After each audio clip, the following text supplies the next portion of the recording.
storm night.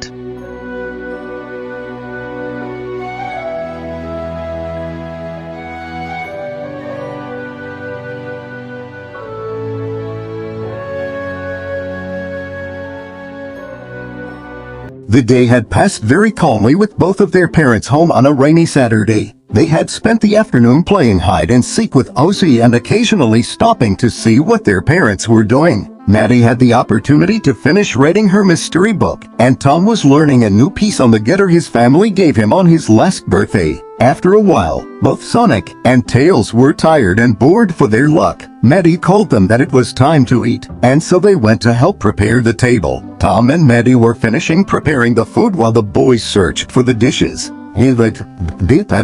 But when it was all done, they sat and started talking about their plans for tomorrow. Maybe we can go fishing. We have never tried. Well, I don't have neither many nor know to do it, and we don't have the equipment necessary for it. Maybe we can plan it for another time. Besides, knowing you would probably get bored before we even have the chance to set the hook. Tails giggled while Sonic stuck out his tongue in a playful way, and both Maddie and Tom laughed. How about we focus on the present, and we decide what we will do for the rest of the day? Maddie said as she finished her lemonade. Yeah, what should you guys like to do? Maybe a movie marathon, perhaps go to the park. The rain seems to have stopped. I don't think going outside is a good idea. I read that the weather predicts that the rain will get worse. It's going to be a strong storm. A storm? Tails suddenly looked very nervous. He was fine with small raindrops, but when it came to lightning and thunder, that was another story. Yep. Oh, then what about a scary night?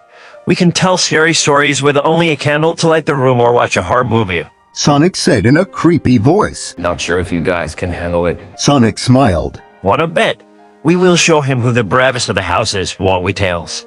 The hedgehog turned to hear his brother agree with him, but the reaction wasn't what he was expecting. Tails had his ears down. His tails were moving agitatedly up and down, and his expression seemed conflicted. The hedgehog, who had become an expert in reading his brother's emotions, noticed how nervous he was. But you didn't have to be an expert to figure it out either. Maddie and Tom perceived it too, and the atmosphere turned a bit joyous and tense. To the abrupt silence that arose, Tails seemed to come out of that trance state only to turn to quickly see his family. He began to apologize and ask if they had asked him a question. It was clear that whatever was bothering him had distracted him from the conversation. Hey, but are you okay?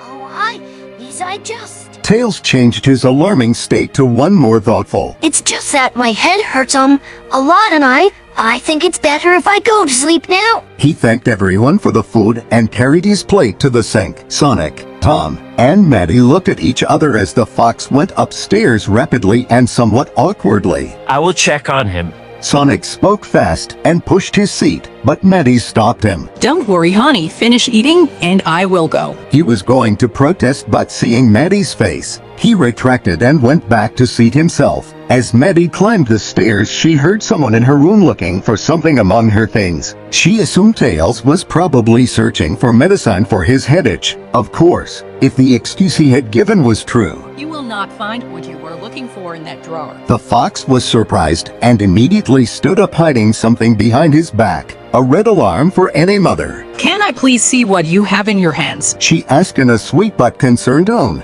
There was no escape. He had been fast enough. Embarrassed, he shrugged his shoulders and raised his hand that was holding a bottle of pills. Maddie read the envelope. Valium, diazepam. Immediately she understood what he was trying to do. Tails, I have taught you how careful to be with medications. Any medication, either for dogs or for humans, it can be dangerous for you. She wasn't angry, but why would he think he needed it? When Sonic or Tails felt sick, she usually preferred to resort to natural means and home remedies, unless it was an emergency or a grave case. She didn't know how they would react to certain medications. Did you take any pills? No, He was trying not to make eye contact with her. I'm sorry. I know I shouldn't have done something like this. It's just that...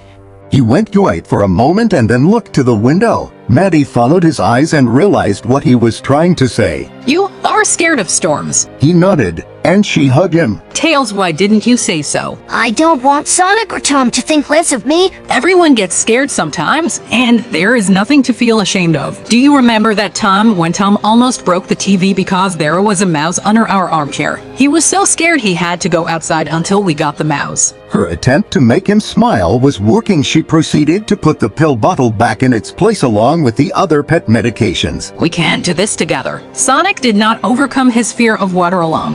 When we discovered that if he used water wings he felt more comfortable, it was easier for us all to have fun in the pool. We will help you with this all together. Tails seemed convinced and even excited to overcome that great fear that had haunted him for as long as he could remember. This is how it feels to have a family. He thought. Sonic and Tom had already finished cleaning the dishes when they saw Maddie coming down with Tails in her arms. They both seemed to be waiting for an explanation. Okay, family, this is the plan. Sonic, I need you to go find stuffed animals, 1 pair of headphones, and flashlights. Tom, you will go in search of blankets and pillows. The more the better. All 3 boys seemed equally confused at first, but that quickly changed when Sonic got a glimpse of what was going on. He brought his hand to his head in a salute Yes, my captain.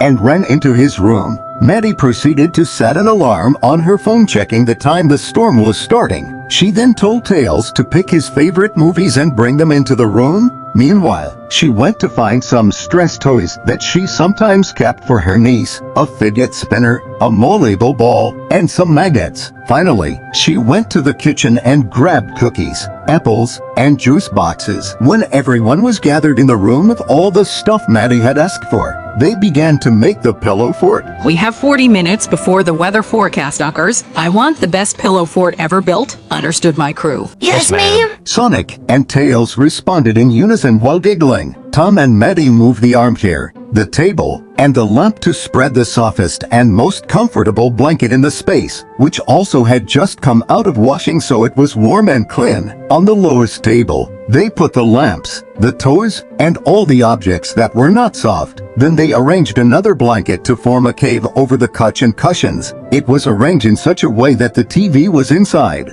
There was an opening that they used as a door, and they filled in the missing spaces with more pillows and stuffed animals. Before entering, they admired the fort and grabbed the last blanket. Tails couldn't believe that she had done all of this for him. After all the effort everyone had put in, he hoped his fear didn't get in the way of this familiar moment. Alright, in approximately 5 minutes, the storm should be starting. Tom said, watching Maddie's phone. They were all inside the pillow fort, Sonic and Tails in the center. The sky suddenly rotted. Thanks to the blankets, they had not seen the lighting, and the sound had surprised the little fox that, after giving an alarm squeak, had turned into a shaking hairy ball. Maddie and Sonic, who were the 2 next to him, added his for while saying comfort words in a sweet voice. It's okay. It's okay. Tom had been given the task of peering outside the cave to see the light and count the seconds between the next sound to get the distance. After calming Tails, they gave him headphones that would not completely block the sound, but it would help. Sonic kept petting Tails' head as Maddie passed him the movable ball. Tom put on the movie that Tails had chosen. It was Lilo and Stitch, and brought the food closer. The fox, which was still shaking a little, didn't even realize that the second thunder had fallen even louder than the previous one. He huddled between his family and the covers as the movie began. The movie was about to finish when they realized that the little fox had fallen asleep next to Sonic. They also noticed that the headphones had dislodged from his ears, but he still seemed to sleep in peace. He was smiling and mumbling happily.